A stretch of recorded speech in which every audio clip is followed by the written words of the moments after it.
It's the voice of the one and only DJ Scream, letting you know that you are now in tune to the Casual Flex, where culture meets sports and casuals are welcome. Now here's your host, Philip Dukes. Yo, welcome to the Casual Flex. I'm your host, Philip Dukes, aka Dukes D Scoop. Check me out on Instagram and Twitter at Dukes D Scoop, and make sure you hit that like and subscribe button. Today, I got a very, very well-esteemed guest, Auburn legend, NFL veteran, somebody who knows how the process is, knows what to do, how to do it, and that's Mr. Dontarrious Thomas, a real DSGB. DT, what's going on, bro? What's going on, CP? What's good with you, man? Hey, man, look, so, man, a lot of people don't know, man. I want to lead with this. I forgot about this when we was pre-gaming. Now, a lot of people don't know, man, you can really dance, bro. Hey, CP, I swear, I said, before I get off this interview, I'm gonna have to bring it up. We're gonna have to battle. Because I mean, you get me, man. We used to be over there at the school and over there at the facility, man. Used to get me, bro. But hey, have fun. That jump was fun, though, bro. Hey, man, so look, so you got a kid at College Park, Georgia, go to school just to go to school. All right, and everybody's telling me about how good. They're like, hey, man, you got to see DT. Man, you got to see DT get at it. And so back then in the early 2000s, like, it don't matter what you had going on. If you ain't, especially out of Georgia, if you ain't had no dance moves, like zero, bro, like that was worse than a lot of things. So everybody telling me about this guy named DT. I said, okay, cool, man, I'm gonna kill him. I'm gonna kill him. And I get to the party. I think we at Buffalo Connection. Yeah. And Buffalo Connection. And they said, oh, okay, the circle forms. Yeah. And then they said, oh, we finna go get DT. I said, bring him over here. They bring DT. 6'2", 6'3", 225, 230, all muscle. I'm like, I ain't want to fight. Like they like, no, he gonna dance. I said, oh, snap. So look, I ain't think he could, man, DT got moves. Not play moves, real live moves. Like for sure. So we always kind of just like had a healthy respect for each other as far as that goes. DT, tell me this for like the football fans and especially the Auburn fans that's watching. How did you being able to move like that, like kind of, and being in rhythm, did any of that translate onto the football field? Yeah, I mean, of course. I mean, it's all about hips and flexibility, Right. Being able to stay in position to make the plays, Right. redirecting, and dance move, and especially how we used to dance back then, how we used to do like the 1, 2, all that jumping in, all that moving around and popping, all that stuff. You got to be able to have body control, man. And when you on that field, you got to have control of your body. You just can't be welling and going in the well because a good running back. I mean, trust me, I went against some great ones. Had 2 great ones on my team, Ronnie Brown and Cadillac Williams. So they know you got to be honed in on that stuff, bro.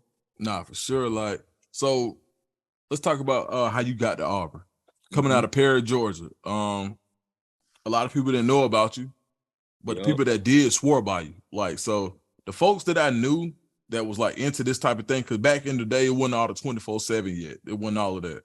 But the people that knew about you swore by you, but the ones who didn't was like, who is this guy?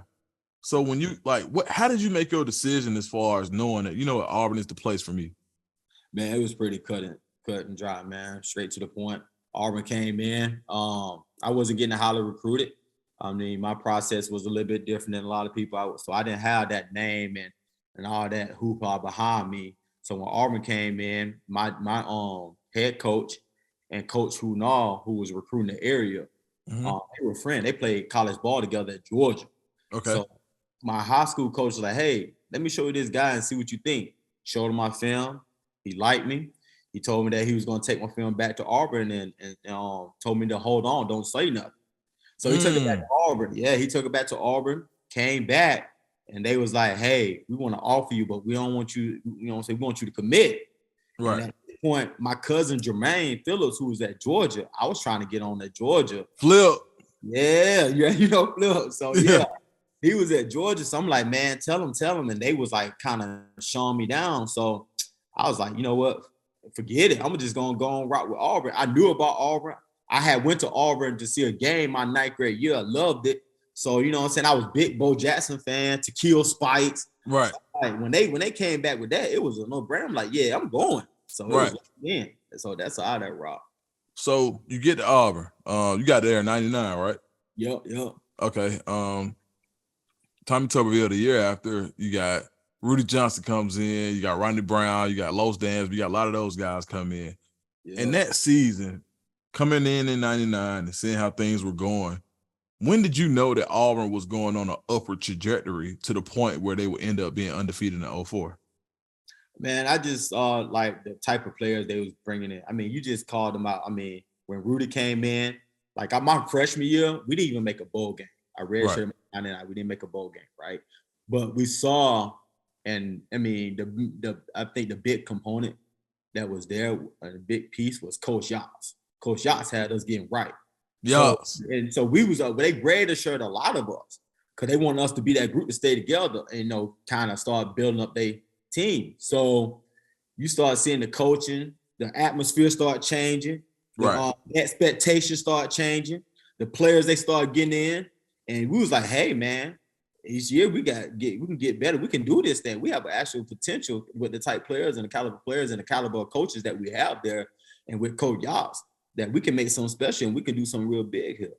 Man, that's crazy. So while we talking about Yachts, we got to talk about one thing. So the punishment work that came along with Coach Yachts. So I didn't have to do it. Never, I ain't play ball, so I ain't had to do it. But I would always hear about it because when I would throw my parties, so I used to throw parties at Club Twist, shout out to bruh. Yeah. And Free Floyd, for sure. Like, or whatever's going on with Floyd. What's up, Floyd? But I throw parties during the week or on the weekend, and folks would be like, bro, I can't go. I'd be like, why, bro? We do everything else. Why you can't go to the club? Bro, I ain't trying to push that boat, bro. Yeah. I don't want to. What is pushing the board? Man, it was like 2x4. And you literally, at that time, we had turf field. We go over and back on the width of the field, right? Wow. You got to get on like basically all fours, but your knees be up and you just push that board on that turf field over and back, and he would have you doing it. And you got to do so many in like, may say like 15 minutes. Wow. This many count. And trust me, your body, your back be hurt. You ready to give it up. And if you don't make it, then you got to come back the next day until you actually finish it. So yeah, people are trying to do that, boy. Then you got to get up early to do it, like 5 o'clock. 5 o'clock. Yeah, it just wasn't a good look, wasn't a good feel at all, man. So people not trying to get that board work, man. Man, it'd be some of my closest partners that'd be like, hey, dude, hey, CP, I ain't trying to push that board tomorrow, man. I'm gonna have to see this one out. I'm like, dang, make a decision, bro. Man, look, so because when you hear about it, you thinking like pushing the that ain't nothing. No, bro, no, it's like, so even a guy like you, like who did everything the right way, like nobody ever said a cross word about you at school. Like, you feel me? So like even hearing you say like, nah, I ain't want trying to push that ball, dog. I mean, we used to go out. Hell, I mean, we went to your party, we come straight from the party and just go. We like, man, if we gonna do this, we can't go to sleep, because you fall asleep and miss that workout, you don't want to push the board. So you'd rather suffer through that workout, right? Just so you don't miss that daggone workout. I remember the time we were like, man, how we used to go from the parties and go straight to workouts. But hey, college kids living our life, and it was, I mean, shit, used to throw dope parties, bro. Man, so I appreciate it, man. We had to be there, bro. So let's get into this. Like, so you come in, you got real live dudes there. You following in the footsteps of Takeo Spikes.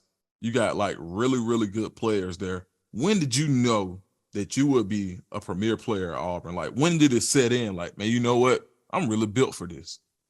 Man, I said came after that. 9/11, that happened. It was my sophomore year, and we played against Syracuse, right? Mm-hmm.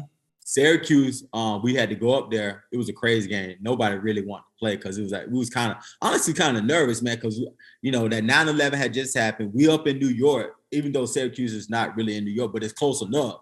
Right. And we walking out at warm-up, pregame warm-up. We see like dogs, helicopters around. We fly, like, military people with guns, like making sure no bomb threats. And we was the first national televised game. So shit, we was like, man, they want to make a statement. They can make a statement and blow this thing up, and we really be messed up. Right. long story short, let me get that. But that game I had a great game. Okay. Dwight Freeney was in that game.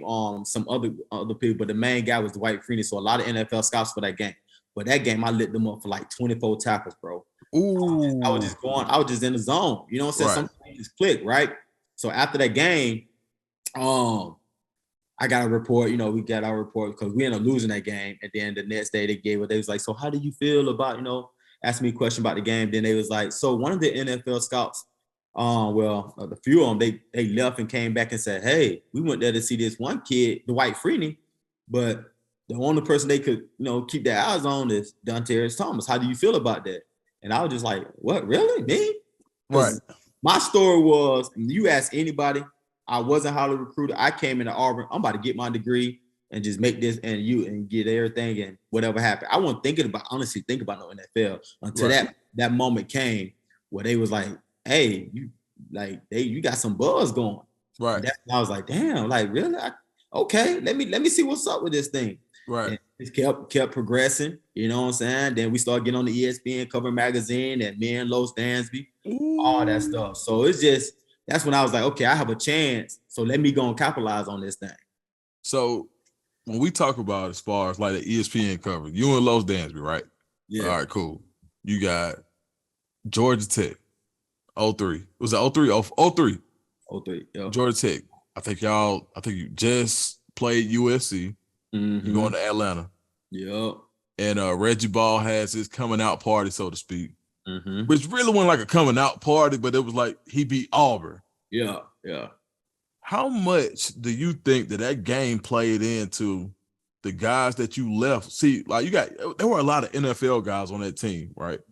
Mm-hmm. So you guys leaving and creating spaces for other guys. How do you feel like that game played a part into being able to develop the next wave of Auburn players to be so good the next year? I think what it showed them was like, no matter how much talent you have, you ain't doing what you're supposed to do, you can be knocked off. Right. Like, okay. We had a lot of talent. Right. But, you know what I'm saying? We won mostly the discipline like we should have been. We just relied on our talent to kind of get the win. Right. But, that game showed us like, hey, we got to come in and play every play, every game, and treat it like some serious stuff. Right. So even from that game point on, we had a meeting. We talked about like, yo, we got to turn this thing around. There's no way we should be doing the thing and losing like we should be losing. Right. So it showed leadership and it showed character. Like, hey, who's going to be here? Who's going to step up? We can falter and tank it, or we can step up and finish this season off strong and make it to a bowl game. And that's what I think it showed those guys. Like, hey, like if you want something, you got to put the work in. Right. Y'all a bunch of talent, but y'all ain't. If you don't put no work in, bro, that ain't gonna happen for you. It's too much talent out there. Man, the work is the work, and I always tell like even a lot of my young cats, like I think you done seen me around sometimes. You be like, man, Deuce, where you getting all these kids from? I'm like, bro, listen, I always tell them like, man, you can't cheat the work. I don't care what you're doing. Yeah. If you want to go be the best landscaper in the world, bro, you got to learn how to landscape. Like you can't cheat the work, and I think that's really important that you said that. And speaking of the work. So right now, you coaching linebackers down there at Tampa Catholic. And down there, you guys got a lot of talent. Jairus McIntyre is the head coach. All right, so DT, when it comes down to a kid like Lewis Carter, like what could Auburn have done differently? And then what do you think that the new staff is bringing to the table that may have helped them get Lewis Carter? Just be more personable. Like get stay on these kids. In today's days, you gotta like stay on these kids. You gotta stay in their ear. You can't, show any lack of interest in these kids.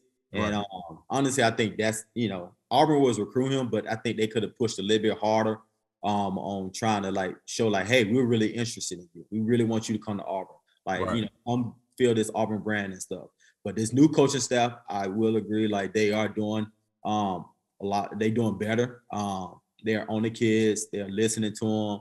They're letting them know up front, like, hey, this is what we're about, and we're interested in you. We would love to have you come play for Auburn. Yeah. So when it comes down to you having highly recruited athletes, because you like at Tampa Catholic, y'all got them. Like I mean, we're talking about the TJ Moores, the Eddie Pierre Lewis's of the world. You got more guys. Every time I get on the phone with J-Mac, I talk to you, it's like, hey, dudes, I got a kid. I'm like, man, what y'all doing? Like, but at the end of the day, like, you guys are putting together a really good program. And how do you find that balance between making sure that you take care of the kid and also giving them the best picture of Auburn without being biased? You just gotta treat it. To me personally, I treat it like if this was my own kid, how would I go about it? You know, Right. you know, you just gotta stay, you know, the best interest for the kid. Right. You mean, like, you can't just throw it out there and say certain things without looking at every aspect of, you know, what's surrounding them. Like, for example, like the Lewis Carter, when we broke it down, we was like, hey, linebackers, any linebacker know you're only as good as your D line. So we teach this, and like, you know, little things like that. Look who they got coming in. You know what I'm saying? Look who they you know, buying into you. Look at the coaching staff. Do your research, you know? And ultimately we say wherever you feel home at, for comfortable at, we're gonna support you and back you 100%. Right. No, that's dope, because at the end of the day, like, even like when I mentor kids that from my area and they ask me about Auburn, I'm like, hey, look, that's one of the most special places in the world. And I've been a lot of places, but you got to find out what's the special place for you. Right. Right. Like, regardless. And I think that's really important for our young men to be able to see somebody who cares about them enough to know, hey, you know what? Like, it doesn't matter what my experience was. What's your experience? And I commend you for like, you know, letting that shine and being on the forefront of that. So to change gears a little bit, we talk about like athleticism, being fast, at being big, being fast. When you got to Auburn, who was the guy that was big and fast that you said, you know what? I'm in the SEC now. On your team in Auburn, I don't care what year it was, who was the guy that you saw that was really big and really fast, or not even big, but just really athletic, that let you know, like, you know what? I'm playing with the big boys now. As far as a linebacker, it was this guy from Ole Miss named Eddie Strong. Okay. And for me, he was like kind of like, because they just moved me to linebacker. And, you know, Auburn had just came from Ole Miss. So they was like, hey, you can be like a Eddie Strong. Eddie Strong was 6'3", maybe 6'4", 240, can run, mean. And so they was kind of like, hey, you could be like this guy. But as far as on our team, you remember Kenny Kelly? I do remember Kenny from Miami. Yes. Oh, my God. Kenny Kelly was just big, strong, and would come knock your head off. he was that deal, man. So, yeah. And then, you know, we had offensive lineman Gino, Kendall. Oh, my God. Kendall, man. I used to be like, man, we got to go up against him. So you got to bring it. And then, you know, he's strong, Kendall and Geno Smith, Collins. So we had some boys, man. And then, but on the defensive side, it was Marcus Washington.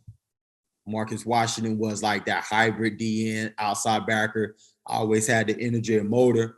Him and Quentin Reeves, them boys would like come get it. They would come get it, and they were so big. And I'm like, damn, they that big. They're not supposed to be moving like that. But hey, bro, them boys ready. So man, shout out to Marcus Washington too. He had a really, really good career with Colts, I believe. Yeah, he did. So switching into the pro game, when you got to Minnesota, second round pick, you know what? We're gonna talk about this. I'm gonna ask you this. Yeah. All right. And we ain't gotta keep it. I'm gonna ask you. How mad were you? So I remember this, like draft day, I'm over at Scarborough Square with Carlos Dansby, Donnie, and Mayo. Yeah. Mayo calls and prank calls you while you. Oh, you remember you was there? I was there, bro. Oh. Go ahead. Mayo calls you and asks, I forgot what team he said. Yeah. And we talking about Mayo Sowell, the preacher, really established man of the Lord now. But back then, he was a little different. Wow. He was Wildcat, man. Shout out to Mayo. Mayo, you got to come on here too. And so Mayo calls you and acts like he's a team. And he's like, hey, you ready to be drafted? I don't even know how you made this voice. Yeah. But he made the voice or whatever.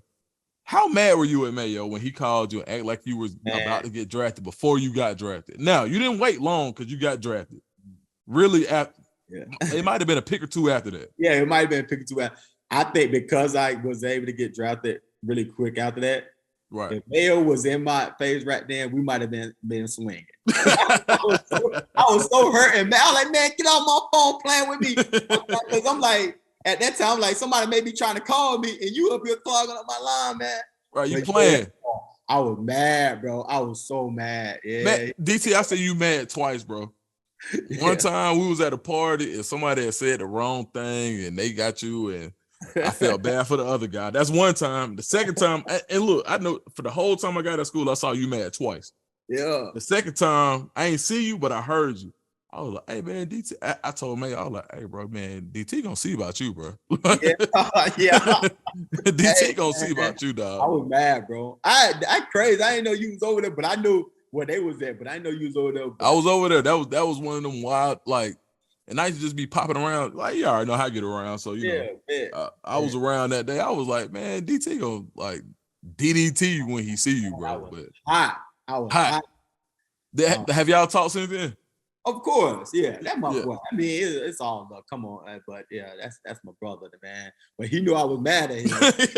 He knew I was like, man, don't play with me like that, man. I'm trying to go. I'm trying to get it.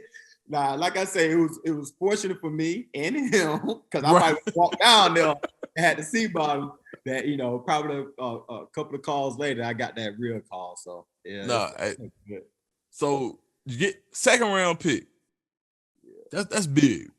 And back then, them second round pick checks was really like they ain't the same as they is now. Like they was a little bigger back then. Yeah. So you come in out of Perry, Georgia, like not as recruited as a lot of guys. You make it, boom, I'm the guy. When you get to Minnesota, what was your welcome to the NFL moment? Training camp, bro. ASAP. Like, you know, as soon as you get out there, put them pads on. You know, you flying. You know, OTAs was kind of cool, but a lot of the OTAs and things like they're just rookies, things you don't have no pass on for real. You just running around. But training camp, that's when it's like cutting time. So you out there first. I remember the first 9-on-7 we did, which is inside run. Okay. Dealing with those guys, and you know, people firing off. So that's what I just remember. I also remember, like, you know, it's a business aspect of it too. When you see someone during the summer and all that, and next thing you know, they gone. And that's the realization, like, hey, man, this is serious. Right. So, you know, and you don't even know why they gone. Like, you be like, I thought they was good. Like, you know, it'd be a lot of players who are good that just don't make it for whatever reason, you know? Right. I think that was the most realist is when I saw one of my close friends who I had, you know, got acquainted up there, and he got cut, bro. You know, be like that, like you hear folks talk about like NFL stands for not for long, and you know that type of stuff. But it's a real business, and I don't think people really realize. Sometimes you form it's a fraternity. Yeah, for sure. And when you see guys like, man, you know, I thought he was doing all right, and he got to go. That's a difficult. It makes it difficult, but that's part of it, right? Like, you know, but it also make you appreciate of what you're doing. Like, you know what I'm saying? The fact that you were still here make you very so. But no, man, it's a business. So you in Minnesota? Yeah. Randy Moss. Yes, sir. What's the craziest thing you saw Randy Moss do in practice? And I'm just about to say, I always tell people this. I remember we was doing this 7-on-7 skill. No, it was team actually. Culpepper was there. Right. Pep. Randy Moss was in the back of the end zone. I don't know. I'm on the side because I'm looking at the veterans because they was going one-on-one. And I just remember he was like in the back of the end zone, and he reached over this defender and snapped and kept his toe in because he was like on like almost out of bounds. And right. Reached over the defender and picked the ball up and kept his toe in. Like, how the hell did he do that? Like, he just the defender was there. I'm like, oh, he about to pick the thing, but he like jumped and like reached over, did his body contortion somehow while keeping his 2 feet in to make it.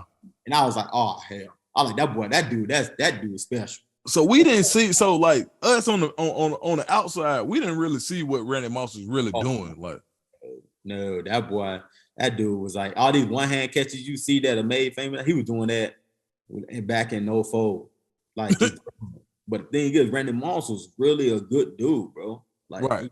I remember I was out there waiting for a bus to come take us back to our place, and he was like, "Hey, you need a ride, Rook?" Taught me so much about the game. Taught me about saving money, being smart with your money, just giving me some great jewels to live by, bro.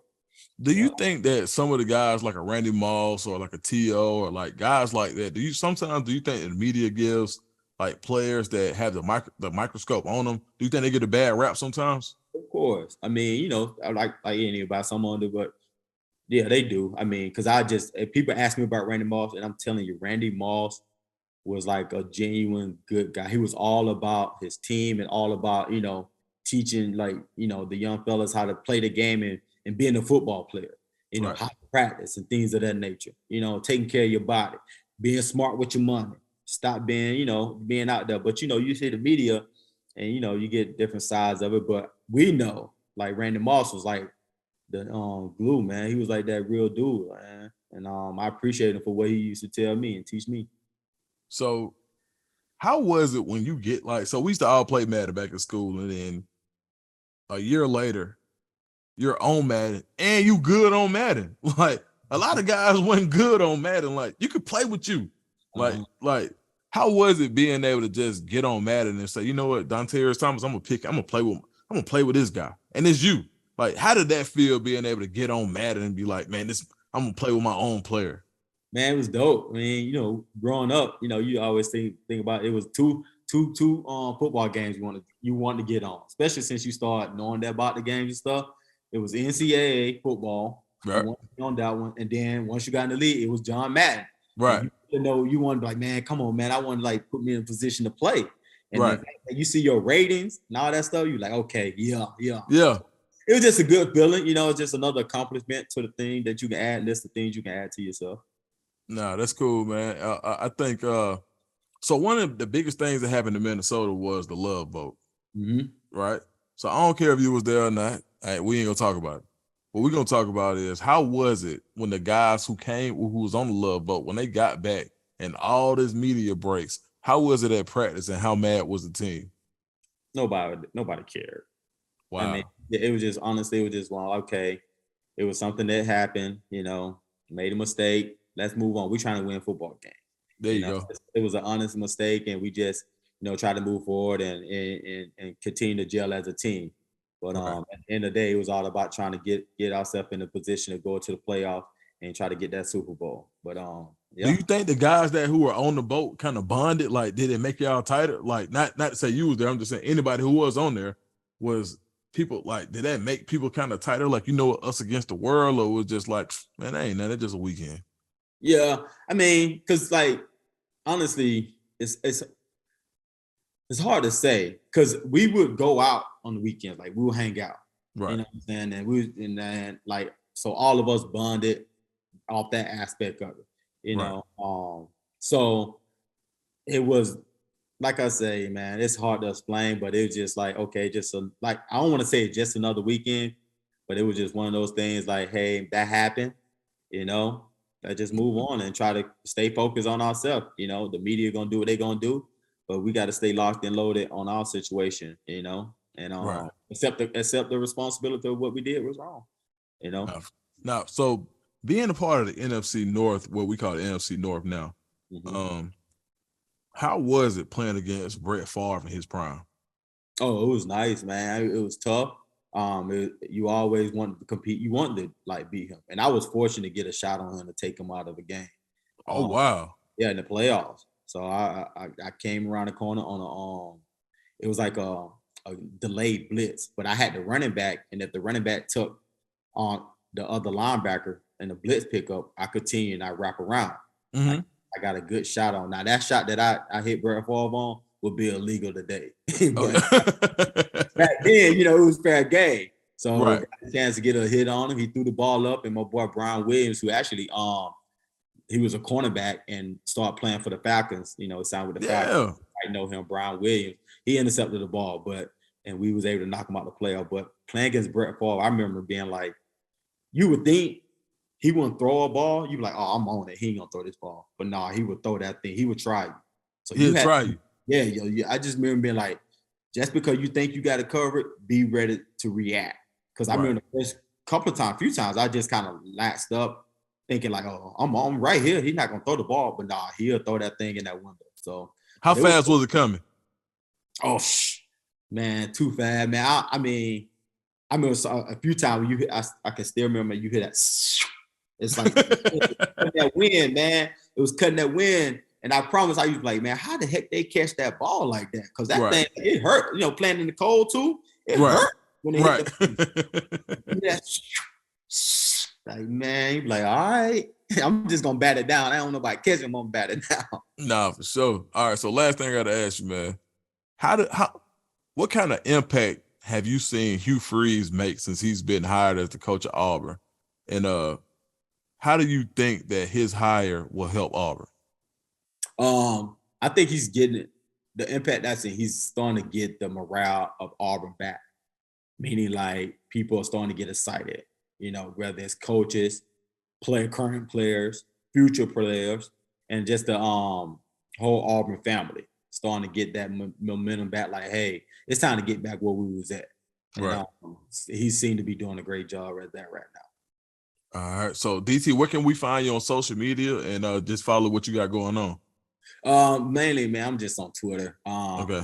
I coach down at Tampa Catholic, and my kids like, hey, coach, you got to get a Twitter. I'm not a big social media person, but it's Twitter. I need to get your Twitter and follow you, but that's pretty much it. And man, you know what's crazy though? Like, and I think that a lot of folks don't really realize like how deep the Auburn family is, because it'll be a guy like me and you 20 years later, like, hey, what's up? Hey, what's up? Hey, it don't matter.